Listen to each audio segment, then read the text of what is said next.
MSW Media.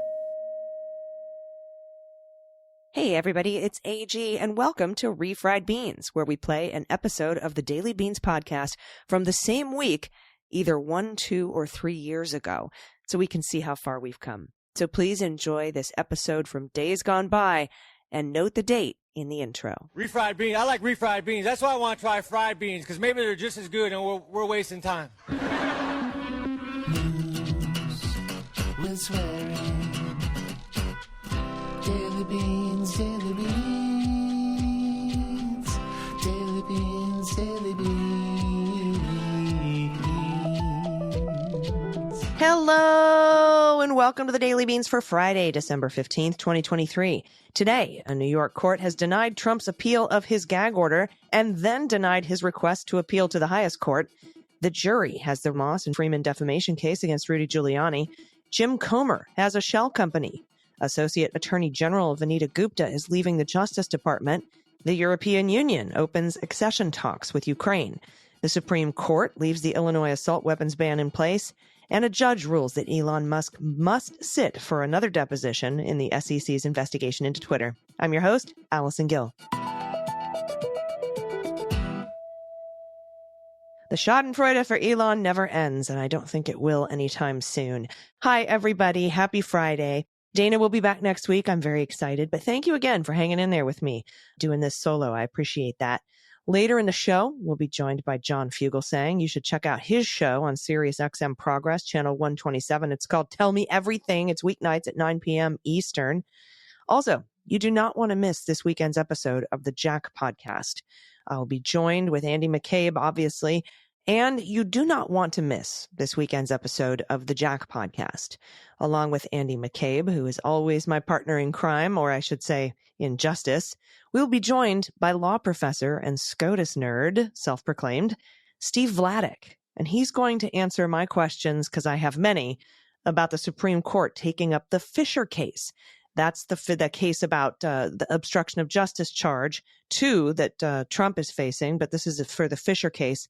That's Title 18, U.S. Code, Section 1512C2. Boy, you've heard me say that a million times. And we'll go over the neck-and-neck race between the Circuit Court and the Supreme Court on hearing Trump's absolute immunity claim. And we're going to look at the timing of that March 4th trial, but specifically that February 9th jury selection date. I don't know that we're going to make that one, so that might push the whole shebang back a little bit.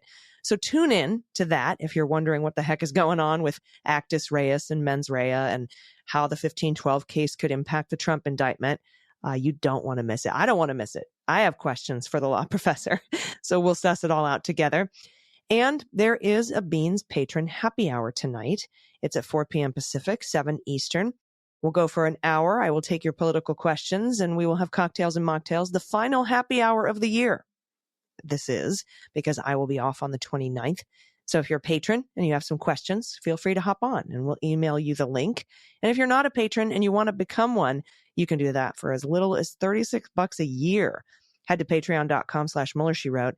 If you sign up at the $5 level, you also get early access ad-free episodes of the Jack podcast. You get Jack and the Beans. Kind of cool.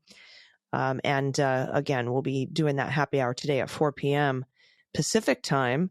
And, also we have a whole patrons helping patrons thing. I haven't brought this up in a while, but it is the holidays. And if there's a lot of folks who can't swing $36 a year for a premium subscriber account, but you can purchase a year's worth of premium beans for someone for just $36. You can do that, or sign up to be on the list to get one of those donated 1-year premium subscriptions. You can do that at dailybeanspod.com. Scroll down on the front page to patrons helping patrons. We've had hundreds and hundreds of people donate 1-year subscriptions. So thank you. Thank you so much from the bottom of my heart. All right. That is it. That's the intro to the show. We have a lot of news to get to, plus John Fugelsang, plus good news. So let's hit the hot notes. Hot notes. First up from Reuters, a New York State appeals court on Thursday denied Donald Trump's bid to overturn a gag order, restricting the former U.S. president from publicly talking about court staff in his New York civil fraud trial. The judge overseeing the case, Arthur Engoron, issued the gag order October 3rd, and the former U.S. president well, he shared on social media, this is why he issued the gag order, because Trump shared on social media a photo of the judge's law clerk posing with U.S. Senate Majority Leader Chuck Schumer and falsely calling her Schumer's girlfriend. The post left the court inundated with hundreds and hundreds of threats made by Trump supporters. Now, Trump, the frontrunner, as we know, for the 2024 Republican presidential nomination, for now, appealed the order last month, arguing it violated his constitutional right to free speech. No, sorry, hon. But on Thursday, the mid-level state appeals court, known as the Appellate Division, said the gag order did not have a major impact. Here, quote, the gravity of potential harm is small to Trump, given the gag order is narrow, limited to prohibiting solely statements regarding the court's staff. That's what the order read. Trump's lawyers did not respond to a request for comment because they were cleaning up ketchup from the walls. Testimony concluded on Wednesday in the trial over a lawsuit brought by the New York Attorney General, seeking to fine Trump at least $250 million and sharply curtail his ability to do business in New York, meaning probably taking it away altogether. That's home to several of his iconic properties, and she's doing that for lying about his net worth to dupe lenders. And Goron has already ruled that Trump's financial statements were fraudulent, largely limiting the trial to just damages. And Goron is expected to issue a verdict in writing after closing arguments on January 11th. Trump has denied wrongdoing, calling this a scam. The gag order was initially paused by a judge on November 16th when Trump appealed, but the panel of judges reinstated it 2 weeks later. The Appellate Division, later on Thursday, rejected Trump's request for permission to appeal the reinstatement of the order to the Court of Appeals. That's New York's highest court. They call their Supreme Court the Court of Appeals. Rejected again. But anybody else get the feeling every single court at every single turn is rejecting Donald Trump? He just got rejected for his immunity plea. In the E. Jean Carroll case, this is the second time he's going to trial for defaming E. Jean Carroll, but it's the first time he defamed her when he was president. We've got the Supreme Court willing to hear arguments for an expedited petition to grant a writ of certiorari. That basically means, the Supreme Court is saying, hurry up, we want to decide if we're going to even hear this case. Trump's response is due on the 20th. We've got the appellate court in D.C. setting up a blisteringly fast briefing schedule for his immunity appeal there. He has to turn everything in by December 23rd. We talked about that yesterday. Saving Christmas, no longer the Grinch because it's not due on the 26th. DOJ due by the 30th. Response from Trump due on the 2nd. That will be done briefing on January 2nd. But remember, the jury selection begins in that trial on February 9th, and that is probably going to get pushed back a little bit, but I wouldn't worry too much about it. Again, we'll talk about all that on Jack, but he's losing at every turn. I mean, ever since the 60-plus lawsuits that he filed against the election results back in the day, one that went up to the Supreme Court, that was a Texas lawsuit signed on by 17 attorneys general. He's been rejected on all of them, all of his privilege battles. With Jack Smith and other investigators trying to get information from people he had private conversations with. His lawyers have lost most of their, attorney-client privilege battles because of the crime fraud exception. He keeps losing. And I think he will continue to keep losing.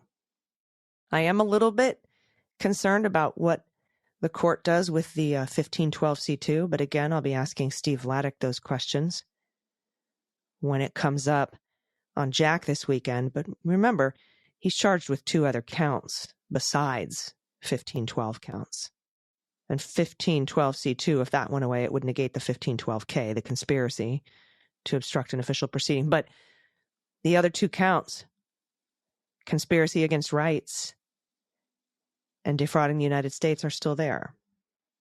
So we'll see what ends up happening. And again, like I said, I have many questions for Steve Vladeck. Now, as we know, Judge Engoron fined Trump a total of $15,000 for twice violating the order, fines which have been paid. Trump faces a raft of other legal troubles, Reuters says, as he campaigns to face President Joe Biden in the November 2024 election, including 4 criminal cases. He has pled not guilty in all 4. He'll never take a deal. He'll never be offered one, honestly. Next up, and I know you've heard a lot of this before. I know you heard a lot of this story before here on the Beans and on Cleanup on Aisle 45, but there's some news in here, and this is from the Associated Press. Rep. James Comer, a multimillionaire farmer, boasts of being one of the largest landholders near his rural Kentucky hometown, and he has meticulously documented nearly all of his land holdings on congressional financial disclosure documents, about 1,600 acres in all. But there are 6 acres, just 6, that he bought in 2015 and co-owns with a longtime campaign contributor that he has treated a little differently, transferring his ownership to Farm Team Properties, a shell company he co-owns with his wife. Interviews and records reviewed by the Associated Press provide new insights into the financial deal, which risks undercutting the force of some of Comer's central arguments in his impeachment inquiry of President Joe Biden. For months, the chairman of the House Oversight Committee and his Republican colleagues have been pounding Biden for how his relatives traded on their famous name to secure business deals. In particular, Comer has attacked some Biden family members, including the president's son, over their use of shell companies that appear to be designed to obscure millions of dollars in earnings they received from, quote, shadowy middlemen and foreign interests. Such companies typically exist only on paper and are formed to hold an asset, like real estate. Their opaque structures are often designed to help hide ownership of property and other assets.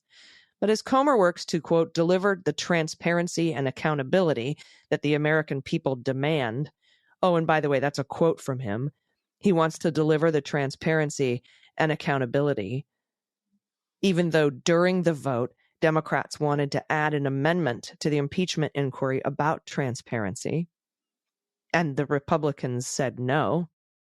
But anyway, as he works to deliver his transparency, his own finances and relationships have begun to draw notice as well, including his ties to prominent local figures who have complicated pasts.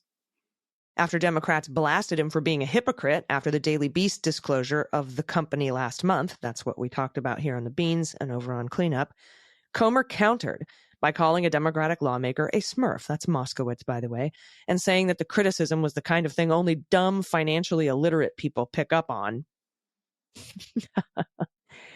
The Associated Press found that Farm Team Properties functions in a similarly opaque way as the companies used by the Bidens, masking his stake in the land that he co-owns with the donor from being revealed on his financial disclosure forms. Those records describe Farm Team Properties as his wife's land management and real estate speculation company without providing any more details. Now, it's not clear why Comer decided to put those 6 acres of the 1,600 he owns in a shell company, or what other assets Farm Team Properties may hold. On his most recent financial disclosure forms, Comer lists its value as about $1 million, which is a substantial sum, but a fraction of his overall wealth. After this story first published Thursday, Comer responded during an appearance on Fox News, stating that Farm Team Properties has 5 different assets and a lot of revenue. He didn't reveal what those other assets might be. He also falsely claimed that the donor, Darren Cleary, wasn't a campaign contributor at the time the property was purchased. Cleary and his family have donated to Comer's political campaigns since 2010. He lied on Fox News. I'm shocked. Ethics experts say House rules require members of Congress to disclose any assets held by such companies that are worth more than $1,000. This impeachment's going to be fun. Going to raise a lot of money off of that. And from Reuters, a federal judge on Thursday tentatively ruled that Elon Musk must testify again for the U.S. Securities and Exchange Commission's probe in his $44 billion Twitter takeover, handing the SEC a victory in its latest skirmish with the world's richest person.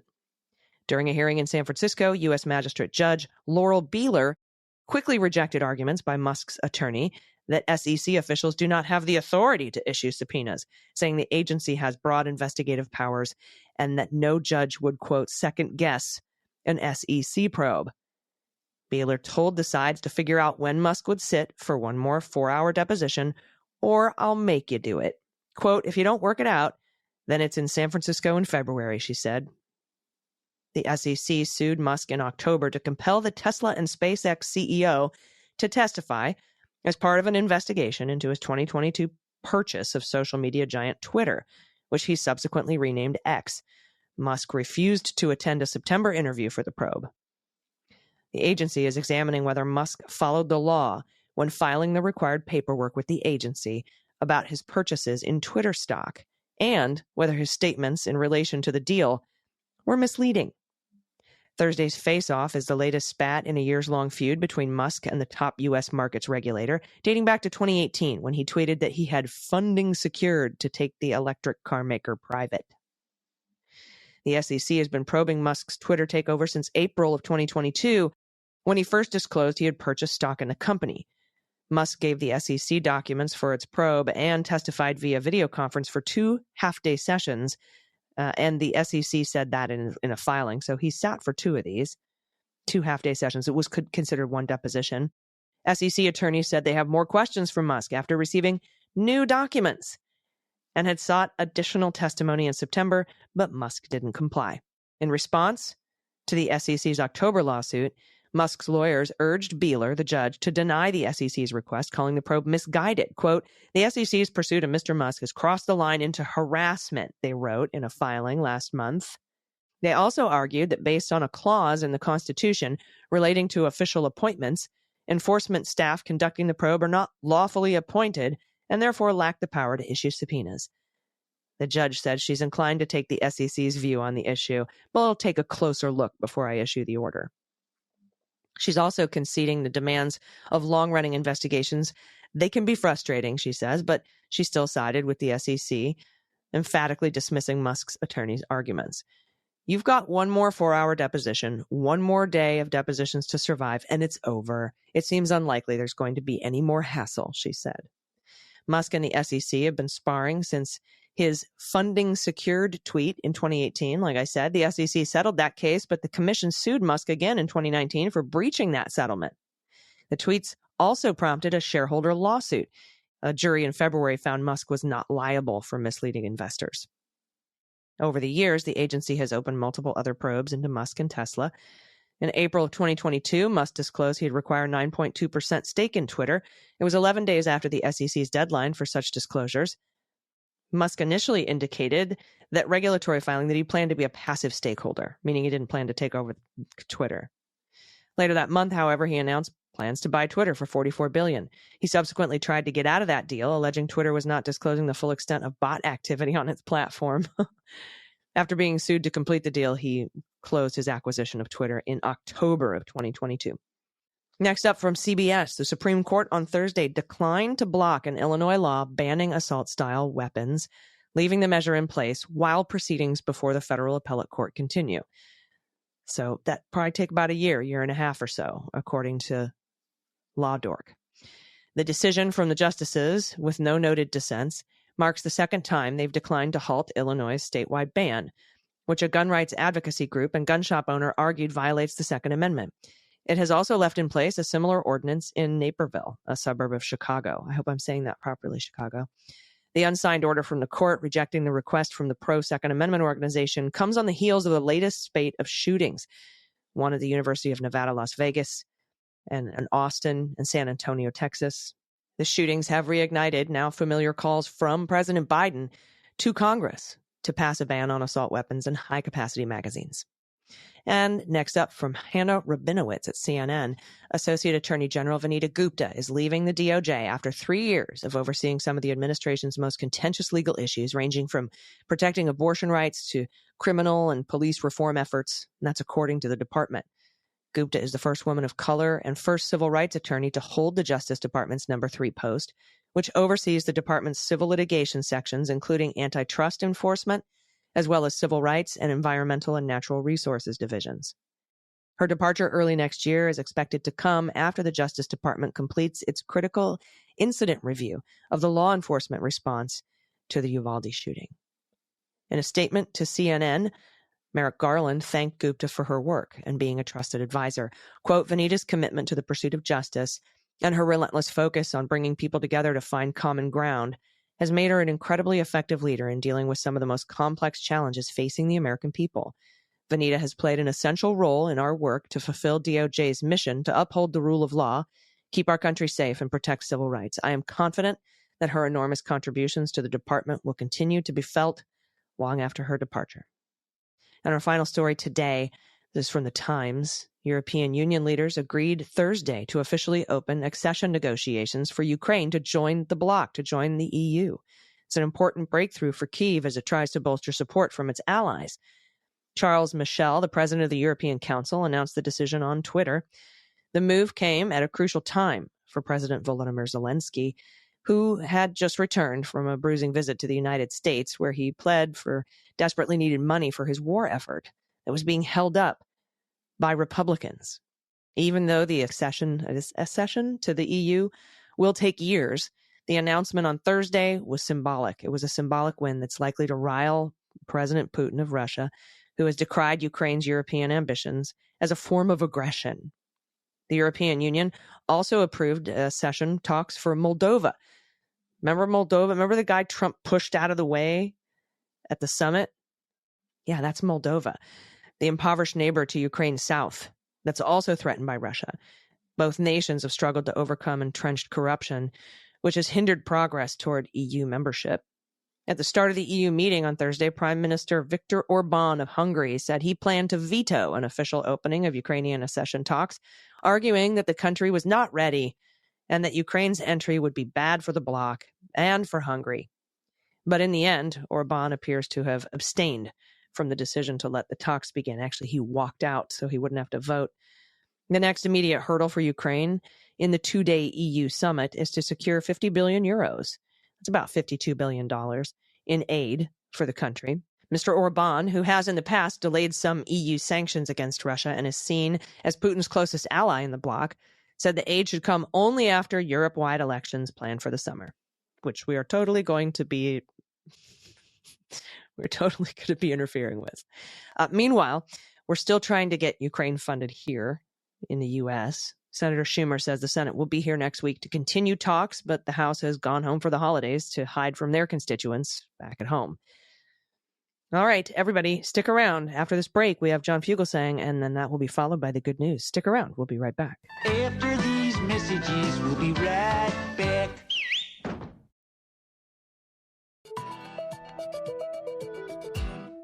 Hey, everybody, welcome back. It is Friday. That means it's Fugelsang Friday. I am joined by my good friend, host of the Tell Me Everything show on Sirius XM Progress, channel 127, weeknights, 9 p.m. Eastern, 6 Pacific, or for free, wherever you get your podcasts, you can check out the John Fugelsang show. Hello, John. How are you today? Hello, Allison. It's great to see you. It's always good to see you, my friend.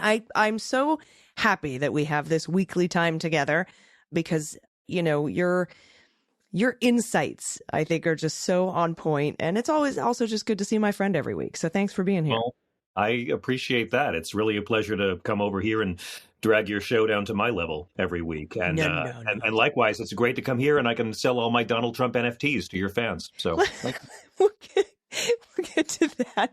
I think every time he runs out of money, he's selling pieces of his suit. I mean, pieces of the suit, Allison, literally the cheap, ill-fitting suit off his back. He is selling. Like liberals get all outraged about this. How could these people be? Can we enjoy the comedy? I mean, if you literally, Donald Trump this is like a census for people who drool on the clicker. You have to buy 47 make-believe cards that don't exist for $99 a piece.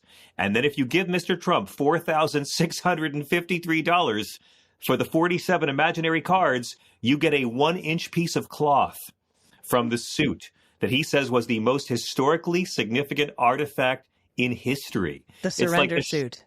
The Shroud of Turin, only it's the sweat stains of Jabba. And again, he'll sell access to anybody if they chip in a few bucks to help him pay to keep him out of an orange suit. Grifters got to grift, man. I took all of this as a beautiful sign that Donald Trump is this terrified. I think we're probably about 3 months away from him selling 2x3-inch squares of the adult diaper he wore the day he surrendered. At prices like this, folks, imagine what he would sell a box of classified documents for. I think that somebody said fart in a jar. Was that you? They're just going to start hey, no. selling farts. But it's like some weird, like Nazi Poshmark, right? Like I'm looking around my house, like, what can I sell? Oh, I have my 5 subject notebooks of show notes. Maybe Maybe I could cut those up into illegible pieces, shred them, and then sell the shredded pieces. I don't. I mean, this is the Save America PAC. And again, this is another symptom of, the Michigan GOP is going bankrupt. Republicans aren't donating to the RNC anymore. No. Republicans are pouring all their money into Save America PAC. And as we know, half the money from Save America PAC does not go to the Trump campaign. It goes to Trump's defense attorneys. So all of this is just an ever-increasing sign of how terrified he is. I mean, people talked a lot about his claims of presidential immunity, that the founders wanted presidents to be kings who can never be held accountable for any crimes they commit. That story is directly related to his tragic softcore gay porn NFT cards. It's all how scared he truly is. I mean, Henry Kissinger is going to have a better year than Trump. You're right. That's where all the money is going. And Yeah. the one thing I think McCarthy did mediocrely well was raise money, and he's gone. Yeah. And That's not right. only is he gone as speaker, he's leaving before the end of the year. So Mike Johnson is going to have a really, when we come up to that first quarter FEC report for earnings, it's going to be really, really bad. Really true. And Mike Johnson, of course, Mike Johnson, who makes Mike Pence look like Mike Tyson. Not quite as... I've had it with this guy already. This guy, Mike Johnson's going to drive voter turnout more than Trump next year. This guy is Hobbit on the outside, orc on the inside. And it's going to be a riot seeing how this plays out. But in the case of McCarthy, Allison, I think it's brilliant that he left because he proved it was only about power. He doesn't care about conservative ideals. He has no ideology. He doesn't care about values. He doesn't care about his constituents back home in Bakersfield who sent him to Congress all those many times. Nancy Pelosi has lost the speaker's gavel twice, and both times she continued being a public servant.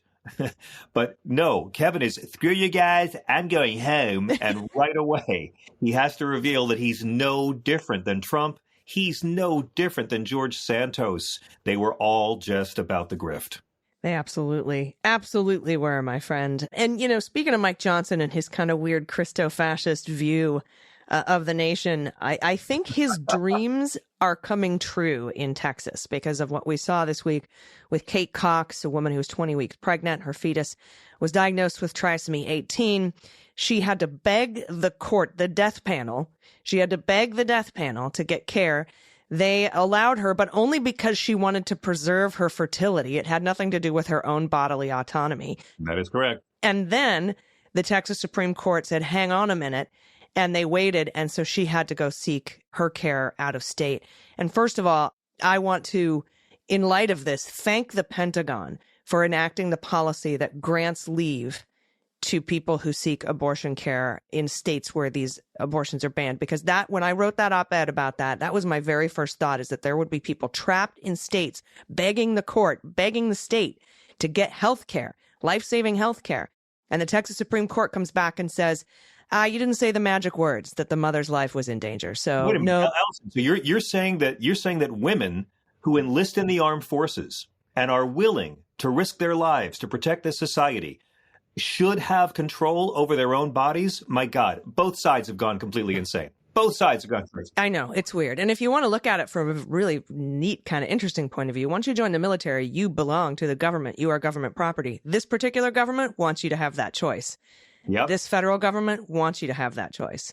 Exactly. And so they grant it to you. You can't get a tattoo, but we'll let you make your own bodily autonomy choices. I mean, whoa, what a novel concept. But if Mike Johnson had his way, this is how it would be. And if any Republican running right now, despite what they say, they're trying to back away from this no exceptions thing. Oh, yes, they are.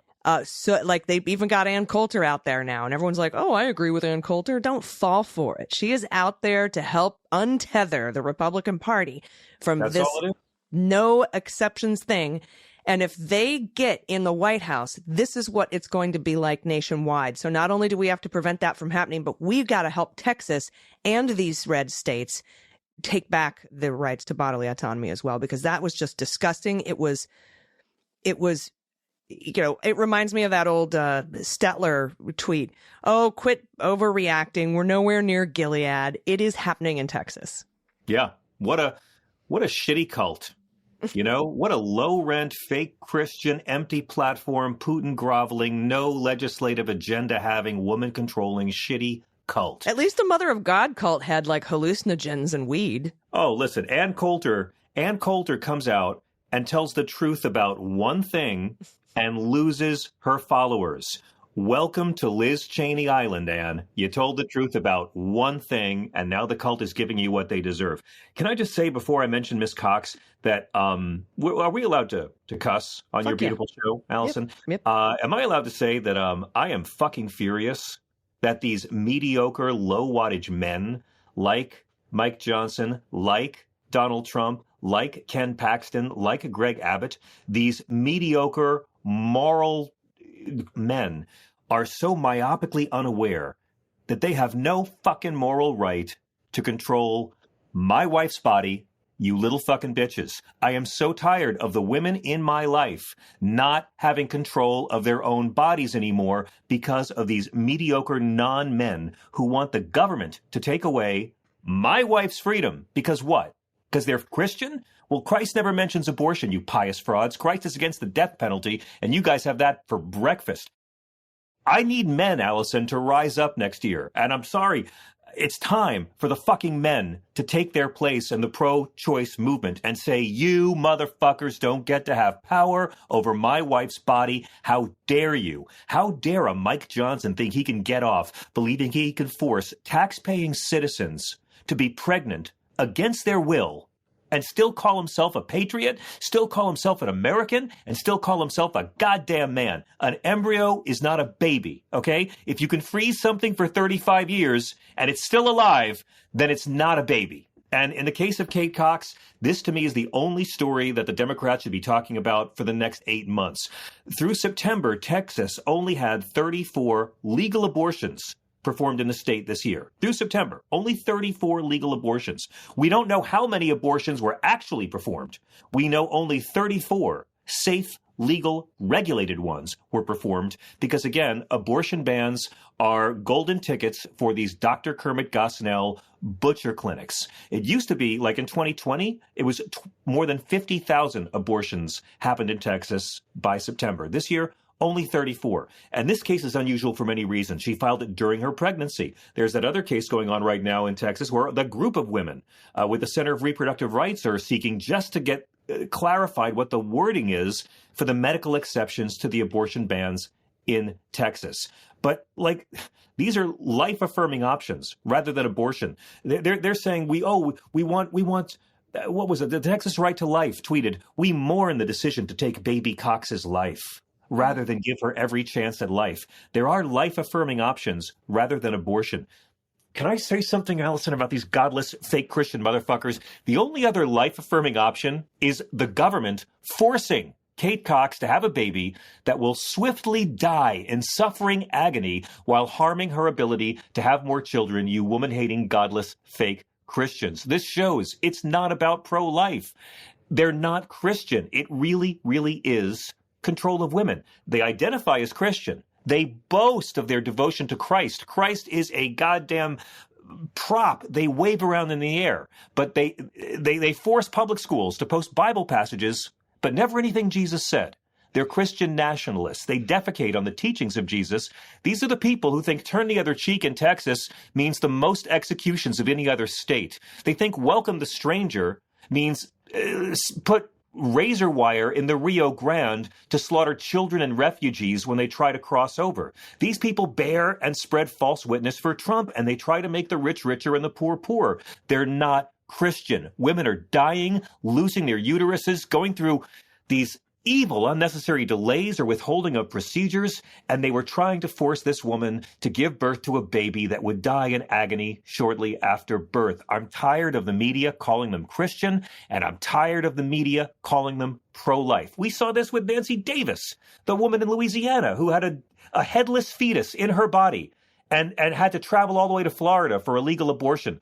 They don't care about the grief these women have. The 10-year-old rape victim in Ohio who had to leave her home state to terminate a pregnancy because they want to raise the voting age to 21, but they think 10-year-olds are old enough to be moms. They don't care about these mothers. They don't care about these fetuses, and they don't care about the grief. And you reminded me of something that you said about these fake Christians and actually going against the teachings of Christ. Something Jesse Waters did this week is right in this vein, isn't it? Oh, my God. I mean, look, Jesse Waters, what can you say about... I wish his mom had her own show on Fox. I wish his mom maybe was a bit more parameters as a parent. I'll say that. Jesse Waters, I don't want to say anything offensive, so let me just call him Bill O'Reilly's jizzrag, if I may. This was the winged monkey that Bill O would send out to the hallways of Congress to harass people back when Bill was sexually assaulting people and beating women. This was the guy who went down to Chinatown for Fox News and did little racist Chinese voices with people. This is the guy who talked about sabotaging a woman's flat tire so he could go out with her. And he's the worst thing about him is just how unfunny he is. His mediocrity as an on-air broadcaster. I mean, you could quote everything he's ever said on Fox News going through TSA and still not violate the no jokes rule, okay? But what he said this week, even for him, he came out and had this whole thing on Fox News where he more or less just trashed the homeless at Christmas time. They say keep Christ in Christmas. I'm like, can we get him back in Christianity first?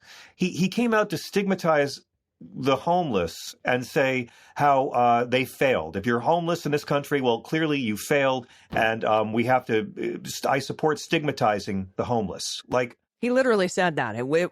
That's not a joke. He literally said he wants to stigmatize. He supports stigmatization of the homeless. He said, absolutely. Yeah.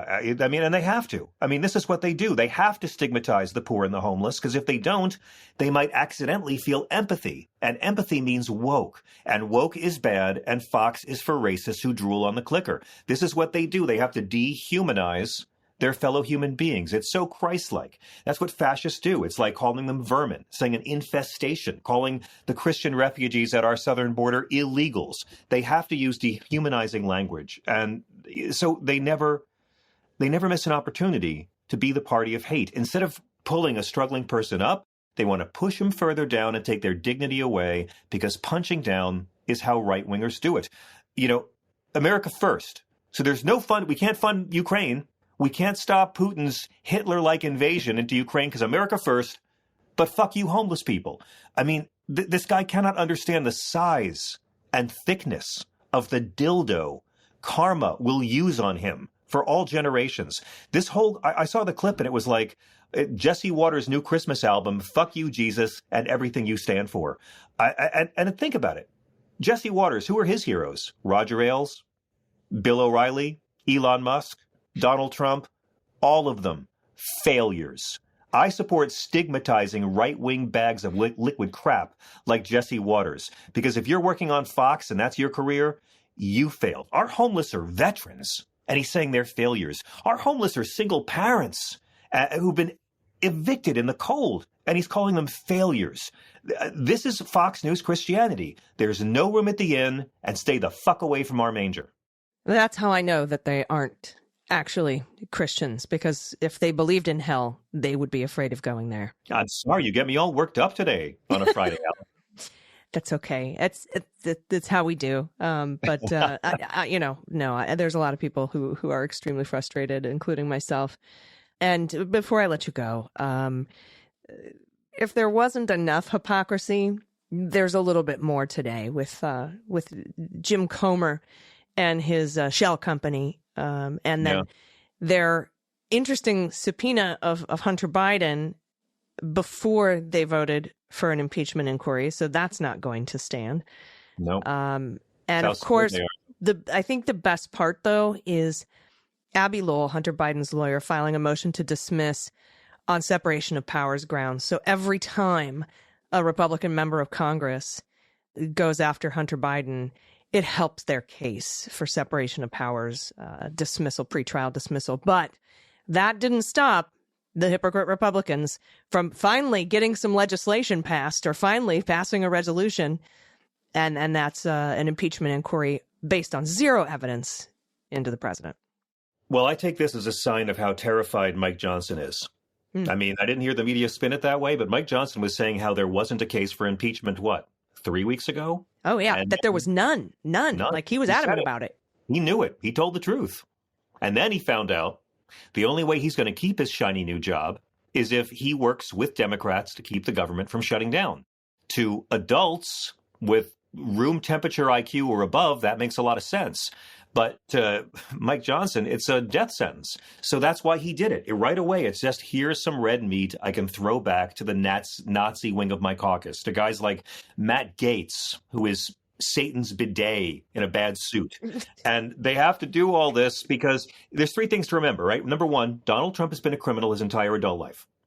Number two, Donald Trump really wants to be president again to try to avoid jail. And number three, Donald Trump controls the Republican Party with a level of control and obedience we have never seen. And he wants them to do his dirty work for him and have them go after Joe Biden. This is no different than how in the 2016 campaign he went after Hillary Clinton for her husband's infidelity. Or how he wanted Zelensky to investigate Biden, and then how he wanted the Department of Justice. I mean, excuse me, Allison, no, he didn't want Zelensky to investigate Biden. All Trump wanted was Zelensky to make an announcement on American television that he was investigating Biden, because that's all Trump needed. He wanted a TV appearance. He wanted a foreign leader to make a TV appearance on American television to say, we're investigating this guy running for president. And the day a military officer blew the whistle on Donald Trump's corruption, Zelensky canceled his CNN appearance because it was all a blackmailed rig. So this is what he does, right? He gets other people to do the dirty work for him. And I think it's great the GOP is going after Hunter Biden because I'm not in a cult. I don't care. Go after him. Or the DOJ, Donahue notes, hey, DOJ, hey, Rosen, just say there's an investigation into election fraud and me and the Republicans in Congress will do the rest. That's all his it MO. is. That's all it is. Just give me words that I can use on the campaign trail. Hunter Biden's indicted because the Republican Party really cares about unregulated gun ownership. And they really care about what presidents' children's business dealings. Oh, they care about that. And you know what else they really care about? Rich people who don't pay enough taxes. Those are the three things they care about enough. And look, I don't care. I'm not in a cult. If he's guilty, put him in jail. It's very easy to say. But the nonstop harassment against this man, his laptop and his addictions and his kids and his dick pics. Oh, my God, Allison, this man's dick pics. I've seen this man's penis more than my own. I can't go on Twitter. I see his penis on Twitter more than I see the people I used to follow on Twitter. Ted Cruz tweeted out a Hunter Biden dick pic this year. I don't know if that's legal where Ted lives in Cancun. But you know, this is it. For months, we've seen the Comer and the Oversight Committee going after him for anything they can do.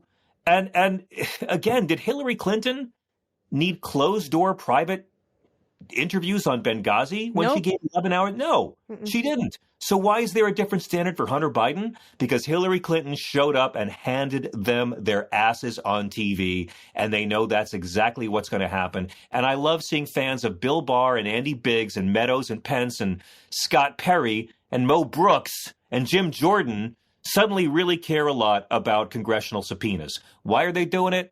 Because Trump wants it, and they are unmanly vassals in a cult of blind obedience. It's all to distract from their cult leader's 91 criminal counts in 4 jurisdictions, and they're terrified to have Hunter Biden do it publicly because they know that it's nothing but lie-filled propaganda, and he would blow it out of the water. It's, again, all of these stories are how scared the Republican Party is on the eve of an election year. Well, good. Let's keep them scared.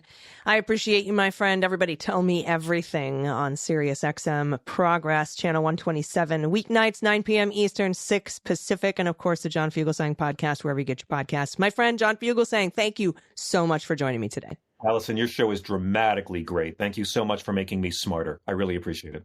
Thank you, my friend. Everybody stick around. We'll be right back with the good news. After these messages, we'll be right back.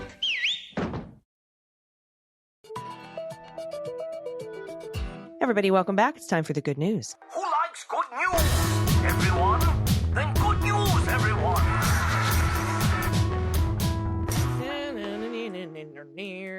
Good news, good news, good news. And if you have any good news, confessions, corrections, misheard song lyrics, what the mutt, opine on the bovine, what the heck wine, what the shell, cat me if you can, What the hodl oxalotl? I can't think of a rhyme for oxalotl.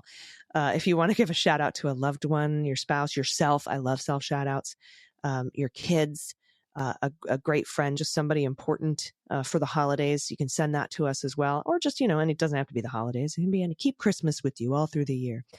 If you have an adoptable pet in your area you want to share, if you can't pay pod pet tax, send that to us. Baby pictures. Dana's coming back soon. She's going to want all those baby pictures. So load them up. All of the fun Santa photos. I have many of me screaming and then also smiling on Santa's lap. And the Easter Bunny ones can be pretty creepy too. But, any holiday photos that you have, your happy place, your theses and dissertation titles, send them all to us. Your small business you want to help promote for the holidays or your small business. Everything you can send to us at dailybeanspod.com and click on contact. First up, from Anonymous Grandma. I'm a happily retired grandma in Oregon, and I've been listening for about a year. It took me a while to stop hearing pronounced she, her when you were giving pronouns she, her. I finally had the aha moment and got a good laugh at myself. Here's a photo of my grandson's first Santa pic at 14 months. Oh, these are 2 grandsons, by the way. My daughter was thrilled. Santa played along. This is our standard Christmas phone wallpaper and framed photo decoration. They're 11 now, but this will always be our classic Christmas photo. The one, the one on the left is killing me, but they're just both so adorable. And I love that Santa played along. That's great. That's a good Santa right there. Awesome. Thank you, Anonymous Grandma. Next up from Susan, she, her. Hello, beautiful blooms of the legumes. Ooh, I like it. I'm gutted. I was so hoping to get a ticket to see Dana in Tampa for my birthday, but both shows were sold out. Is there a waiting list? I'm a proud patron. I'm so grateful to you guys. I have something sensible to listen to every day, and that I'm not alone in being bewildered at the state of the affairs in the world. You are not, Susan. Thank you so much for being the beacon of hope that you are in these whack times. I tell all my friends I listen to you because it's my therapy for my 1/6 PTSD. It truly is healing and therapeutic because it tells my brain and my subconscious that justice is being done. Yes, and you're not alone. Thank you so much for the laughs and the good news. Those two are incredibly healing. Regarding dissertations, I just want to say I love that you're so cool about sex work and sex workers. I was a stripper for over 15 years and loved every minute of it. I was able to travel the world and pay for 2 degrees with my earnings. I worked when and where I wanted. And when I didn't like someone, I just walked away. I didn't get that option as a server. That's very true. I'm convinced that one of the scariest things in the world for people in power, usually old white men, is an unfettered vagina. And I will also add an unfettered uterus. Yeah, what's the quote? If God wanted... There was a comedian. If God wanted women... You know what? I'll think of it. But it's a great sex work quote. And I'll put it in the back of my brain. I'll put a pin in it. I'm going to continue here with the good news submission. I went to London School of Economics for my master's degree in social policy and planning in developing countries. My dissertation, that's what they call a master's thesis there, was on sex workers organizing in developing countries. I got honors on it. The title is Organization in the Sex Sector, an exploration of the effects of the women who participate. Hell yeah. And organization is spelled with an S because this is the London School of Economics. It was fun and fascinating to explore. People across the planet of all genders are fighting for their rights to do the work they choose. After graduating with merit, I helped to start a nonprofit for sex worker rights. We held a conference every 2 years that brought together all kinds of people, sex workers, academics, policy wonks, activists, artists, and outreach groups. Everything went great until FOSTA SESTA passed. Ugh. That last conference I put together was in 2010, and it was fabulous. We flew out Tim Barnett as a keynote speaker. He's the parliamentarian from New Zealand who got sex work decriminalized there. We also had Dr. Jocelyn Elders speak, as well as a porn star and activist, Nina Hartley, and Norma Jean Almodovar, I hope I'm saying that right, who wrote Cop to Call Girl. Oh, cool. While I was with the organization, I had the privilege of attending an AIDS conference in Mexico City. It was truly life-changing to see sex workers from all over the world fighting for their rights to do their work. There was even a contingent from as far away as Madagascar. I was able to meet in person with many of the groups I had featured in my dissertation. It was profound and unforgettable. For pod tax, I'm including 2 things, a turtle orgy, You're welcome to attempt what the shell. I have no idea what kind of turtles they are, but I saw them on my trip to Greece last year with my girlfriends and immediately thought of the beans. A picture of my child singing Starships by Nicki Minaj. He was 3, and we taught him that instead of higher than a motherfucker. It was higher than a muddy puddle. I love it. To this day, he's 14. We sing it that way when the song comes on. Oh, so that was how you taught him to sing it when he was 3. Higher than a muddy puddle. I love it. Thanks again for being so wonderful and making us laugh and smile in spite of the shit show. What a great submission. Thank you. Thank you so much for that, Susan. And I just remembered the phrase, if God intended women to sell her body, he would have given her free will and a vagina. So that was the tongue-in-cheek satirical quote. And I will look up who said it, but I can't remember off the top of my head right now. But yeah, wonderful. Absolutely incredible. That Mexico City thing must have just been a trip. Okay, and look at this. Look at this little kid with the guitar. Oh my God, so adorbs. There's a turtle orgy. Just like little box turtles. Maybe snapping turtles. I'm not sure. If you know, let me know. Write in. All right, next up from Laura, pronouns she and her. In 1998, I had a student loan balance of $38,000. After a rapid, unexpected disassembly of my marriage, I could no longer pay 20% of an income that I no longer had. It took months to get my servicer to work with me, and then I could only pay interest. With fees, penalties, and compound interest, I lost control. 25 years later, I had a balance of $66,000. 2 months ago, I transferred my loan to Mohela. I don't know if that's obviously an acronym, but I don't know if it's if you just say Mohela, and applied for the IDR, income-driven repayment. 1 month ago, I got an email from the Department of Education that said I was eligible for forgiveness. Last Friday, I got an email from Mohela letting me know that I have a zero balance. I ugly cried. This is the one and only time I will thank Republicans for being assholes. Instead of just a helpful $10,000, I got $66,000 and won't die owing $94,000. Getting a little choked up, Laura. That's so awesome. Pet tax. Kevin's neutered, but started marking the house. To break this habit, I put a belly band on him. He dislikes the belly band. This is Kevin hiding from me like Kevin.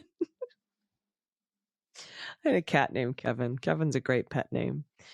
Laura, that's brilliant. That's amazing. Fuck yeah, President Biden. Thank you. Next up from Ben, he and him. Thanks for all you're doing to keep us up to date with the fire hose of news as it comes. You really helped me make sense of it all. I've provisionally agreed on my PhD thesis title with my supervisor. Barring a dramatic change in my research, it will be Volatile Anesthetics for Critical Care Sedation in Traumatic Brain Injury. Ben, that's so cool. I helped do a bunch of administration for the polytrauma centers for the VA. There's 6 in the nation where we treat TBI. Volatile anesthetics for critical care sedation. Incredible. Thanks, Ben. Today I have a what the mutt with a difference. This is Charlie. Biologically, he's a Yorkie Shih Tzu cross. He's been my pet tax before, so no surprises there. However, the question for today is, what does he think he is? Here's a picture of a massive awoo. When I got him as a puppy, he grew up with a gorgeous husky. Unfortunately, he took a lot of her mannerisms and seems to be convinced that he's actually a husky and is totally unaware of his diminutive stature. He's a very good boy, and the second picture is him enjoying the crinkly duck that he got for his 2nd birthday. Dogs love a crinkly toy, don't they, Ben? Awoo, so he thinks he's a husky. Maybe a little bit Malamute. Malamutes are so funny. They can whisper, oh, I love a Malamute. What a sweet baby. Yeah, those crinkly toys, buddy. Thank you for that. That's a great dissertation. Volatile anesthetics for critical care sedation and TBI. Cool, cool. All right, next up from Sue, pronouns she and her. Hello, Beans Queens. I'm writing to give a big shout out to my niece, who at 37 just started grad school. She's getting her master's in social work. Excellent, another social worker. I am so proud of her. After years of service industry work and accounting work with far too many MAGA Trump-loving coworkers, she made the decision to go back to school. She was able to sell her house, which will completely cover her grad school, no student loans, yay, and move into her boyfriend's house where she was pretty much living anyway. She just finished her first semester. Hell yeah. My niece has been through quite a lot. I can't express how amazed I am by this lovely human. I've told my niece that she does adulting way better than I ever have. For my pet tax, I'm submitting a photo of my 3 cats laying on my bed. When I walked into my bedroom and saw this, I had to get a photo, since they really don't like each other at all. Pearl is in the foreground. I think she's a dilute tortie. Luna Blue is the little Russian blue, but she hates Putin, looking at the camera. And Ruby is my sweet tabby calico, laying in the corner as far away as she can get from others. I love them like crazy. Keep doing the good work. My day/week is not complete without the beans, Jack, and cleanup. Oh, thank you, Sue. Look at the babies. Yeah, I've got 3 as well. And it's the triangle, right? I'm always like, what's the triangle today? They're always forming a triangle, and I always feel like it's deliberate. What a couple of sweeties. My babies. Right there in the sun. The Russian blue has the sunbeam, so that's the good spot. Thank you, everybody. Thank you so much these last couple weeks for sticking with me solo, helping me through this, letting me bring you the news. It's truly an honor. It's I can't imagine anything I'd rather be doing than to be here with you, bringing you the news. I appreciate you all so very much. I hope you have a restful weekend, and I will be in your ears in all kinds of ways this weekend, and we'll see you again on Monday. Until then, please take care of yourselves, take care of each other, take care of the planet, take care of your mental health, take care of your family, vote blue over Q, and bring someone with you. I've been AG, and them's the beans. Refried beans. I like refried beans.